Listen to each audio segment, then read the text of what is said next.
Hello everyone, मैं हूं doctor Shreya सरकार और आप देख सकते हैं कि आज मैं आ गई हूं जिम में।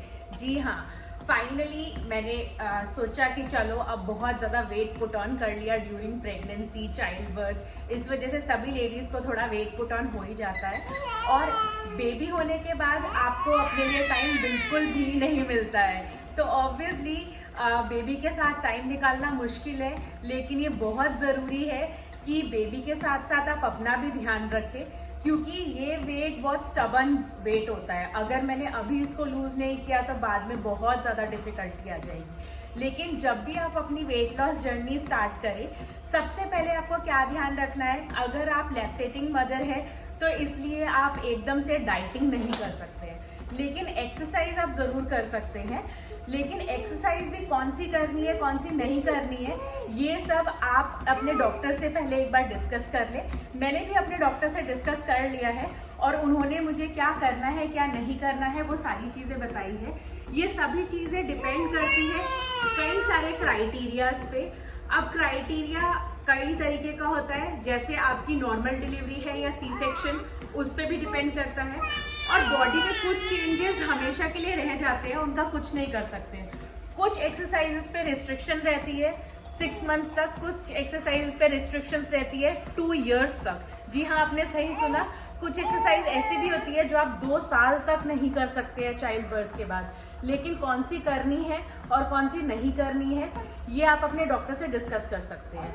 फॉर एग्जाम्पल, मैं आपको एक छोटा सा एग्जाम्पल बता देती हूँ। जैसे क्रंचेस, कितना नॉर्मल लगता है कि बस आपको क्रंचेस करने हैं फ्लोर पे, तो हो सकता है आपको फ्लोर पे लाई डाउन करना अलाउड नहीं हो।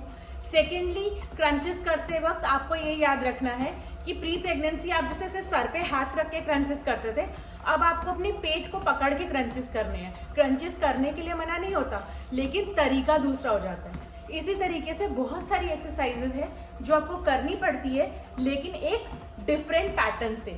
तो मैंने अपने डॉक्टर और फिजियोथेरेपिस्ट दोनों को ही कंसल्ट कर लिया है और फाइनली मैं आज जिम में आ गई। And it hit me really hard जब मैं जिम के लिए तैयार हो रही थी, एंड आई हैव रियलाइज्ड कि मेरा प्री प्रेगनेंसी वाला जिम वेयर बिल्कुल भी मुझे फिट नहीं हो रहा है। तो आज तो मैं एक नॉर्मल टी शर्ट में आ गई हूँ। I have to purchase new gym wear once again, but क्योंकि मेरे पास जिम वेयर नहीं है, ये सोच के मैंने इस आइडिया को कि जिम जाना है, इस आइडिया को पोस्टपोन नहीं किया। तो जिम नहीं जाने के बहुत से बहाने होते हैं, जाने के बहुत कम होते हैं, लेकिन you have to be self motivated, take out time for yourself and you have to be fit on your own. अपने लिए करना है तो खुद इनिशिएटिव लेना पड़ेगा। आज मैं अपने बेबी को साथ में लेके जिम आ गई हूँ। बेबी आराम से प्राण में रिलैक्स कर रही है। By the grace of God I have got a very nice baby जो मुझे बिल्कुल डिस्टर्ब नहीं कर रही है और मैं इजीली वर्कआउट कर रही हूँ। मेरे ट्रेडमिल के एकदम बाजू में मेरी बेबी है और आराम से, आपको शायद आवाज़ भी आ रही होगी, आराम से वो इंजॉय कर रही है, देख रही है कि उसकी मम्मा कैसे वर्कआउट कर रही है। तो कोई प्रॉब्लम नहीं होती अगर आप डिसाइड करें कि आपको कोई चीज़ करनी है। तो आज के लिए मेरा वीडियो इतना ही रहेगा और इसी तरीके की और वीडियोस देखने के लिए just do subscribe to my channel. आप लाइक कर सकते हैं मेरे वीडियो को अगर आपको पसंद आया तो। अगर आपको मुझे कुछ भी बताना है तो कमेंट सेक्शन में मेंशन कीजिए and do share my videos specially with new moms. Thank you so much. See you in the next video. Bye bye.